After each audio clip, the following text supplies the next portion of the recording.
Occur माशी के पिछले एपिसोड में शरण कुमार लिम्बाले जी चर्चा करते हैं उन अटपटी किंतु दारुण परिस्थितियों का जिससे होकर वे गुजरते हैं और उनकी जो मनस्थिति उस समय होती है उसकी वे व्याख्या करते हैं। और साथ ही हमने जाना कि औरत की स्थिति सामाजिक स्तर पर कितनी दारुण है और अक्कर माशी होने का जो दर्द है ना वो केवल लिम्बाले जी का अकेला दर्द है बल्कि उन जैसे और भी बहुत से बच्चों की परिस्थितियों को वो उजागर करता है हमारे सामने। और सबसे दारुण प्रसंग तो तब आता है जब मास्टर जी जो है फीस माफ करने के लिए फॉर्म पर सरपंच के दस्तखत की मांग करते हैं और सरपंच मना कर देते हैं दस्तखत करने से कि पहले पिता का नाम लेकर आओ। और अपनी मां से पूछने के बाद जब मां उन्हें गुस्से में ये कहती हैं कि जाके कह दे कि वो पटेल की रखैल है, तो वो शब्द शरण कुमार लिम्बाले जी को पिता के समान ही सम्मानजनक लगता है। तो अब हम यहां से आगे पढ़ेंगे। आभासी दुनिया के मेरे दोस्तों, शालिनी बोल रही हूं। जय भीम, हुल जौहार। एपिसोड को आगे बढ़ाने से पहले मैं ये बता दूं कि उनकी बाल मनस्थिति का तो यहां पर जिक्र है ही साथ किस प्रकार सवर्ण समाज का जो नंगा सच है उसको भी ये एपिसोड कवर करेगा, उजागर करेगा। तो इसीलिए अंत तक इस एपिसोड में बने रहिएगा। चलिए एपिसोड आगे बढ़ाते हैं। सावन महीने में हमारे गांव में महादेव जी का सप्ताह होता। इस सप्ताह के लिए अड़ोस पड़ोस के गांव में शिव भजनी आते। सप्ताह की समाप्ति जिस दिन होती उस दिन महादेव जी का मंदिर सजाया जाता। बेलपत्र, नारियल की शाखाएं, बंधनवार, मणवा तथा लाउड स्पीकर के कारण महादेव जी का मंदिर प्रसन्न तथा खूबसूरत दिखता। सप्ताह के दिनों बासल गांव की भजन मंडली भी आती, उसमें हनुमंता भी दिखाई देता। मसामा उस दिन मुझे नहलाती, पाउडर लगाती, मैं भी धुले कपड़े पहनता, भजन मंडली के नजदीक घूमता। इन 7-8 लोगों में कोई तो मेरा बाप है, पर मैं उसे कैसे पहचान सकता हूं? पिता भी मुझे कैसे पहचान सकेंगे? प्रतिवर्ष हनुमंता भजनी मंडली के साथ हन्नूर आता। तो ये सारे शब्द उन्होंने अपने पिता के लिए इस्तेमाल करे हैं, आता, जाता, खाता, जिसमें सम्मान थोड़ा कम झलक रहा है। जिंदगी में पहली बार पिता को नजदीक से देखने का मौका मिला, पर उस रात्रि को मैं कभी भी भूल नहीं पाऊंगा। एक बार काका ने हनुमंता को हमारे घर पर खाने के लिए बुलाया। काका हन्नूर के पटेल और हनुमंता बासल गांव का पटेल के दोनों ही जो हैं रसूख वाले व्यक्ति हैं। एक वो जो जिनसे पहले संबंध था उनकी मां का और शरण कुमार लिम्बाले जी का जन्म हुआ, और दूसरे वो जिनसे मौजूदा हालात में उनकी मां के संबंध हैं, और बाकी के जो भाई बहन हैं वे इन्हीं से हैं, लेकिन दोनों रसूख वाले हैं। सारा गांव सोया हुआ था। काका और हनुमंता पिए हुए थे। उसी स्थिति में घर आए। मैं सो गया था। मुझे जगाकर हनुमंता की जांग पर बैठाया गया। हनुमंता के मुंह से दुर्गंध आ रही थी। मैंने अपने इस पिता की ओर भरी आंखों से देखा। मसामा ने खाना परोसा। काका हनुमंता खाने लगे। हनुमंता बीच बीच में मुझे भी देख रहा था। उनिंदी आंखों के बावजूद मैं भी खा रहा था। कई दिनों बाद पिता प्राप्ति का आनंद मुझे मिल रहा था। अब मुझे कोई परेशान नहीं करेगा। पिता आ चुका है। कल मैं अपने दोस्तों को अपना पिता दिखाऊंगा। तो यहाँ पर बाल मनस्थिति का बहुत ही सुलभ चित्रण है कि आसपास का परिवेश कैसा भी हो, लेकिन बच्चे का जो बाल मन है वो 1 मिनट में कितने सपने बुन लेता है। अचानक काका और मसामा में विवाद शुरू हो गया। विवाद झगड़े में बदल गया। मसामा काका को गाली गलौज करने लगी, घर के बाहर निकाल रही थी, हाथ में चप्पल ले रही थी। मैं कुछ भी समझ नहीं पा रहा था। मसामा पर गुस्सा आ रहा था। इतने दिनों बाद मेरे पिता आया है और मसामा उसके साथ झगड़ क्यों रही है? मसामा भड़क उठी थी। आखिर में उन्होंने उन दोनों को घर से बाहर किया और दरवाजा लगा लिया। मसामा ने मुझे अपने निकट लिया। उसके रुदन में मैं ज्वालामुखी का विस्फोट की तरह महसूस कर रहा था। उसके आंसू प्रलय के मसीहा लग रहे थे। थोड़ी देर बाद काका और हनुमंता वापस आए। उन्होंने दरवाजे पर धक्के लगाने शुरू किए, पर मसामा ने दरवाजा नहीं खोला। तुम लोग जाओगे या मैं खुद को जला लूं, मसामा चिढ़कर बोल रही थी। मैं कसमसा गया। काका मसामा से कह रहे थे कि आज रात वह हनुमंता की सेज सजाए। तो ये बात जो है, जहां तक मेरी समझ काम करती है, जब शरण कुमार लिम्बाले जी थोड़े बड़े हो गए होंगे, दुनियादारी की उनको समझ आ गई होगी, तब वह इस बात को समझ सके होंगे कि उस रात जब उनके पिता घर आए तो उनकी मां ने इस तरह का व्यवहार क्यों किया। क्योंकि उस वक्त तो उन्हें सिर्फ यही लग रहा था कि 7-8 साल बाद वो अपने पिता को देख रहे हैं इतने करीब से, और माँ खामखा झगड़ रही, उन्हें माँ पर गुस्सा आ रहा था। लेकिन जैसे ही उनको सहज बुद्धि आई, वो इस अपनी माँ की इस हरकत को समझ सके होंगे कि क्यों उसकी माँ उनकी माँ इस तरह झगड़ रही थी उनके पिता से।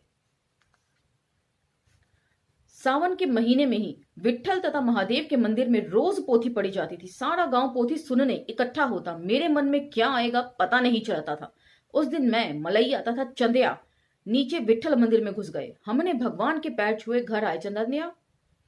चंदिया का पिता मंदिर की सीढ़ी के पास पोथी सुनता रहा था। उसे हमारा मंदिर प्रवेश भाया नहीं। चंदिया को उसने पीटा, हमारी ओर इशारा करके कहने लगा, इनके साथ मत खेल, मुझे इस गांव में रहना है। तुझे ये क्या सूझी, मेरा मुंह काला करेगा क्या? आज तक मुझे किसी ने कुछ भी नहीं कहा, पैर काटूंगा तेरे। चंदैया का बाप चिल्ला रहा था। मतलब हमारा मंदिर प्रवेश अपराध था। हमें अपनी मर्यादा में जीना चाहिए। यहां अछूतों का मंदिर में प्रवेश वर्जित है। ईश्वर मनुष्य मनुष्य में भेद करता है। एक को अमीर, दूसरे को गरीब, एक को सवर्ण, दूसरे को अछूत। मनुष्य मनुष्य में द्वेष फैलाने वाला ये कैसा ईश्वर है? सभी ईश्वर के पुत्र हैं ना, फिर हम अस्पृश्य कैसे? हमें गांव के बाहर खदेड़ने वाला ईश्वर, धर्म या देश हमें मान्य नहीं है। तो ईश्वर के अस्तित्व को ही चुनौती देते हैं यहां पर लिम्बाले जी। क्यों रखा गया है हमें गांव के बाहर? क्यों रखा गया हमें मनुष्यों से दूर? क्यों रखा गया हमें हमारे ही लोगों से बाहर? मनुष्य मनुष्य में अंतर क्यों? सभी का खून लाल ही है ना? कई तरह के सवाल इस पूरी आत्मकथा में वे समाज के सामने रखते हैं। कई बार मैं मच्छिंद्र अन्ना से बहुत डरता था। वह मुझ पर हमेशा रुआब झाड़ता। मैं डर के मारे उसके सारे काम करता। एक बार उसने मुझसे बीड़ी लाने के लिए कहा, मैंने नकार दिया। वह भड़क उठा। माफ कीजिएगा, आगे एक गाली है। चूतिए कहकर उसने मेरी गर्दन पकड़ ली। जहां मैं बैठा था वहां से उसने मुझे उठाया। कहने लगा, ये चौपाल तेरे बाप की नहीं है। फिर किसी दिन यहां बैठा तो याद रख, गर्दन काट दूंगा। तेरा बाप बांसल गांव में है, यहां क्या है तेरा? इस घटना के बाद मैं कई दिनों तक चौपाल की ओर नहीं गया। डर लगता, सोचता वहां जाऊं तो पिटाई अवश्य होगी, गालियां दी जाएंगी। मैं पराया हूं, यहां किसी भी वस्तु पर मेरा अधिकार नहीं है। मेरे पिता दलित नहीं है। इस दलित बस्ती में घूमते हुए मुझे अक्करमाशी को गुमान नहीं करना चाहिए। गर्दन झुकाकर ही चलना चाहिए। सवर्णों के साथ खेलते समय दलित कहकर मेरी उपेक्षा होती और दलितों में अक्करमाशी कहकर। इस चीज का जिक्र उन्होंने लेखकीय भूमिका में भी किया है कि अछूतों में भी अछूत वे बन चुके थे। अछूत भी उन्हें अक्करमाशी कहकर अपने से अलग रखते थे। अगर मैं अभी बासल गांव जाऊं तो क्या पिता मुझे अपने घर में ले लेंगे? क्या उनकी पत्नी मुझे रोटी देगी? मेरे पिता कोठी में रहते हैं, माँ झोपड़ी में, मैं सड़क पर। अंत में मरूंगा कहां, जीऊंगा कहां, मेरी जड़ें कहां हैं? तो इन्होंने जिक्र किया है कि पिता कोठी में रहते हैं, माँ झोपड़ी में, और मैं सड़क पर। तो आपके याददाश्त दुरुस्त कर दूं जरा, क्योंकि इनकी माँ में और नानी में जब झगड़ा होता है तो इनकी नानी जो है वो इन्हें माँ के झोपड़ी से बाहर ले जाकर बस स्टैंड पर रहने लगती हैं दादा के साथ इनके। तो इसीलिए इन्होंने बोला है कि मैं सड़क पर। उस दिन सुनी जलावन लेने आई थी। कांटों के पौधों में घुसकर जलावन इकट्ठा करना पड़ता था। बिच्छू सांप का डर हमेशा होता था, पर रोज इस मृत्यु का भय कहां करते बैठेंगे? भयभीत होकर निष्क्रिय होकर बैठेंगे तो खाएंगे क्या? उस दिन सुनी के हाथों में जंगली खजूर के पेड़ का कांटा घुस गया, छेद हो गया। सुनी मछली की तरह तड़प रही थी। 4-5 छोटी बच्चियां नजदीक बैठी थीं। लकड़हारों और मजदूरियों ने कांटा निकाल बाहर किया था। मैं तो जोर जोर से रोने लगा। सुनी भी रो रही थी। हम दोनों को देखकर वनी भी रोने लगी। सुनी का तड़पना मुझसे देखा नहीं जा रहा था। औरतें हमें चुप करा रही थी। घर जाने पर माँ ने कहा, दोनों का बाप अलग अलग हो तो क्या हुआ? दोनों एक ही खून पर पले हुए होना, पिता अलग अलग हैं लेकिन माता एक ही हैं। और बच्चे को जो रक्त से सींचती है वे माँ ही होती है। मेरा बाप और सभी बहनों का बाप भिन्न है। यह बात मालूम होते हुए भी बहनों के प्रति मेरे मन में आत्मीयता की कभी कमी नहीं आई। मैं बहनों की जुएं मारता, उनके बालों को संवारता, वीणी डालता, खेल में अलबत्ता हम में झगड़ा हो जाता। तब नागी चिढ़ जाती, गालियां देती, कहती तेरा कोई संबंध नहीं है हमसे, पता नहीं कहाँ के हो, किसके हो, तुम हमारे बाप से नहीं हो। यह सुनकर मैं भीतर से कहीं टूटता, बिखर जाता। नागी के शब्द कलेजे को भेद जाते। मैं खुद को पराया महसूस करता। हर तरफ प्यार बांटने के बावजूद भी, अपनों के बीच में भी कई बार कुछ प्रसंगों के, कुछ परिस्थितियों के चलते वे कितने अकेले पड़ जाते होंगे। तो ये एक बहुत दुखद स्थिति होती होगी उस वक्त, जिसे शायद हम लोग समझने में नाकाम रहे। दादा मुझ पर कभी कभार गुस्सा करते तो मैं चिढ़ता, उन्हें अपमानित करता।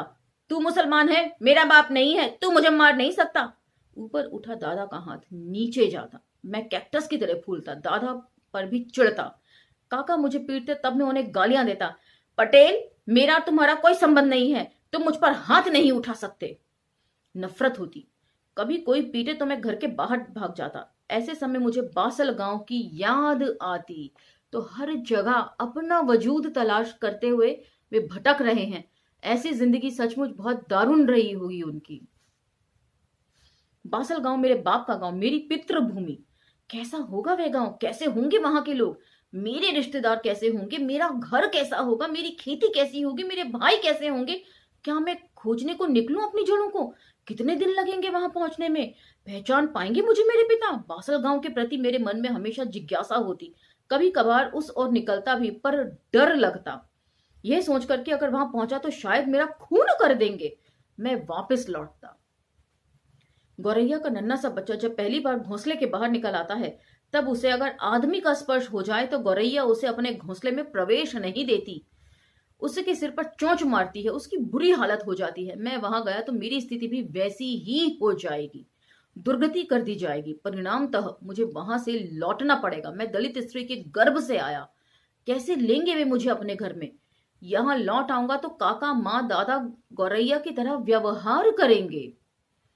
काका दादा से कहेंगे, शरण्या को क्यों पाल पोस रहे हो, किसका है, निकाल दो इसे यहां से। और दादा भी उनकी हाँ में हाँ मिलाते हुए कहेंगे, संता के कारण इसे पालना पोषना पड़ता है।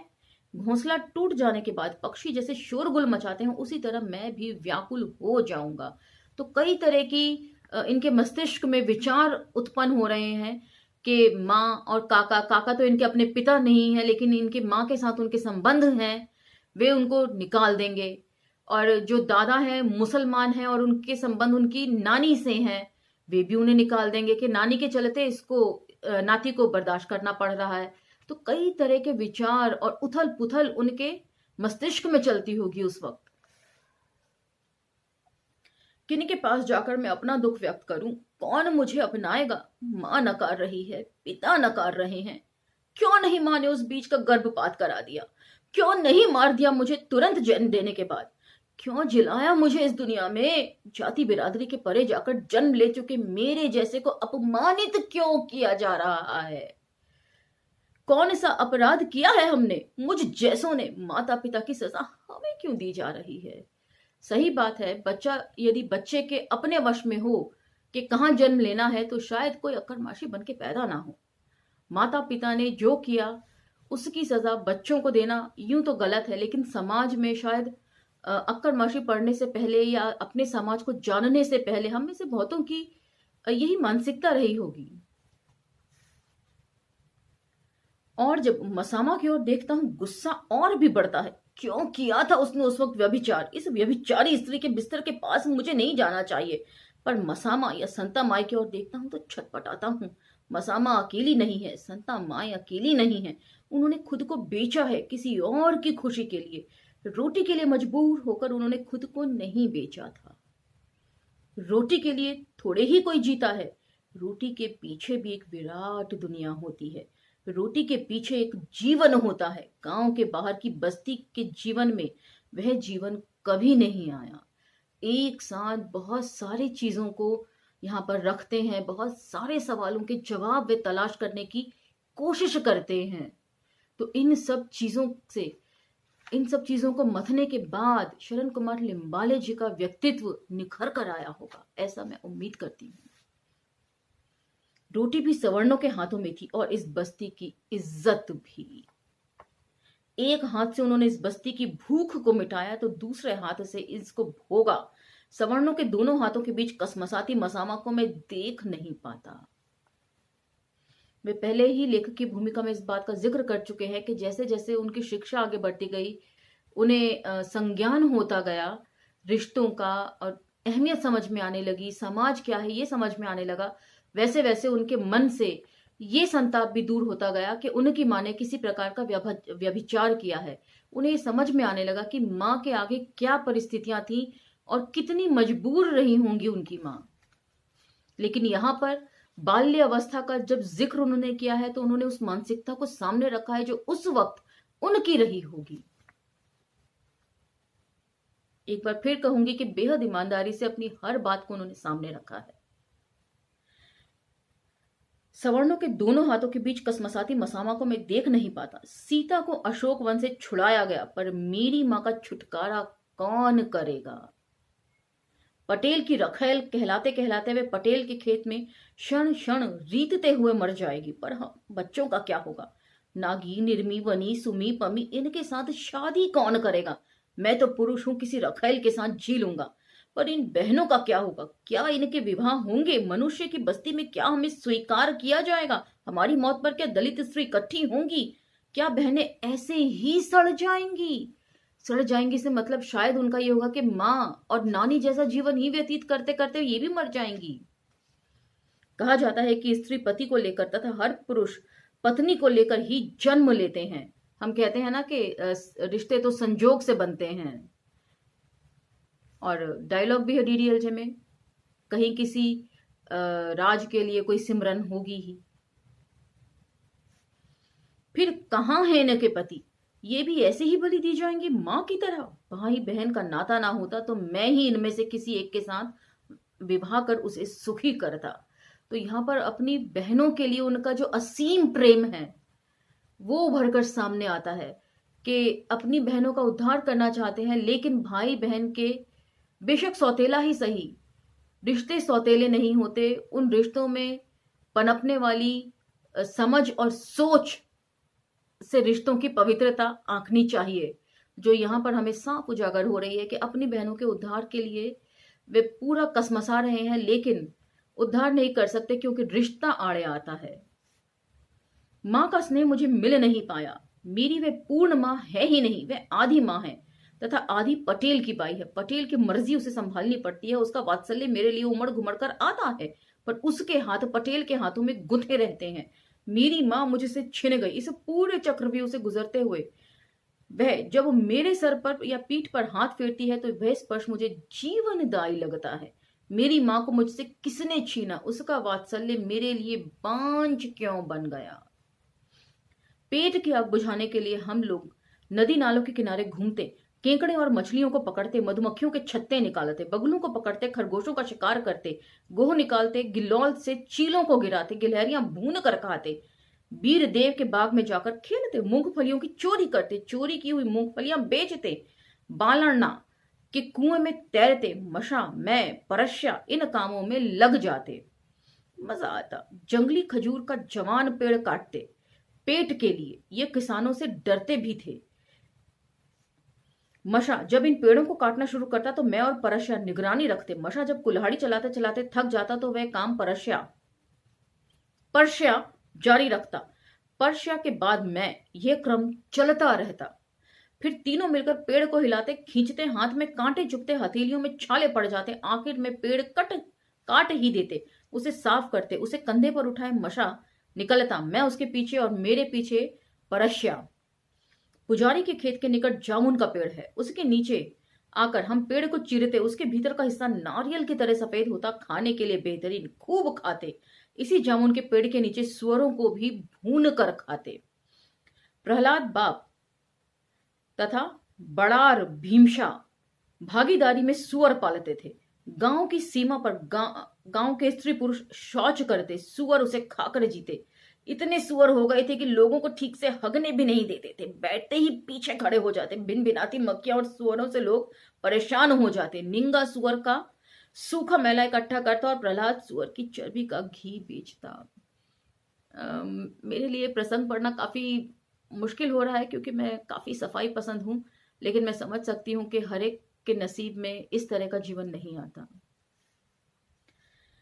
बड़ार भीमशाल लाठी से रस्सी इस कदर बांधता कि अच्छा खासा फंदा बन जाता। हम सुअरों को भगाते हुए निकलते। सुअर हमारी वांछनीय दिशा में नहीं भागते। शौच को बैठी स्त्रियां हमें गाली देती। मैले को पैरों से रौंदते हुए हम सुअरों के पीछे भागते। अंत में भीमशा की दिशा में हम सुअरों को ले जाते। फंदे में एक आध फंस जाता। फंसने के बाद वे बहुत चिल्लाता। दलित स्त्री के छोटे बच्चे तमाशा देखने इकट्ठे होते। सुअर को फंसाने के बाद प्रहलाद उनके चारों पैर रस्सी से बांधता। बड़ार भीमशा सुअर के अंडकोश निकालता। प्रहलाद बाप महीने 2 महीने में एक सुअर तो पकड़ता। सुअर फांसने के समय कड़ी दौड़ धूप होती। लिम्बा छलांगे लगाता। उंबिया लाठी लिए दौड़ता। तुका कुत्ता लिए आता। लिम्बा हाथों में पत्थर लेकर खड़ा होता। हम पीछे दौड़ते। प्रहलाद बापू कुत्ते को छू करता। हाथों में पत्थर लेकर पत्थरों की वर्षा से सुअर गिर जाता। कुत्ता जाकर उसे पकड़ लेता। हम भागते जाते। सुअर उठकर शरीर पर आता, पर तब तक उसे पकड़ा जाता, बांधा जाता। निंगा सुअर को कंधे पर लेकर निकलता। हम 2-3 लड़के जलावन इकट्ठा करते। प्रहलाद नमक मिर्च ले आता। दशरथ सबके पीछे आता। लिंगा सुअर की गर्दन पर पत्थर मार मार कर उसकी जान लेता। भुनते समय चुर्र चुर्र की आवाज होती। खाल जलने के बाद प्रहलाद उसे घिस घिस कर धोता। भीतर की अंतड़ियां फेंक दी जाती। दशरथ का बापू मांस को नमक मिर्च लगाते। हमें नहाए बगैर भीतर आने नहीं देते। प्रहलाद दांतों में कड़ियां डाले तौलिए पर बैठता।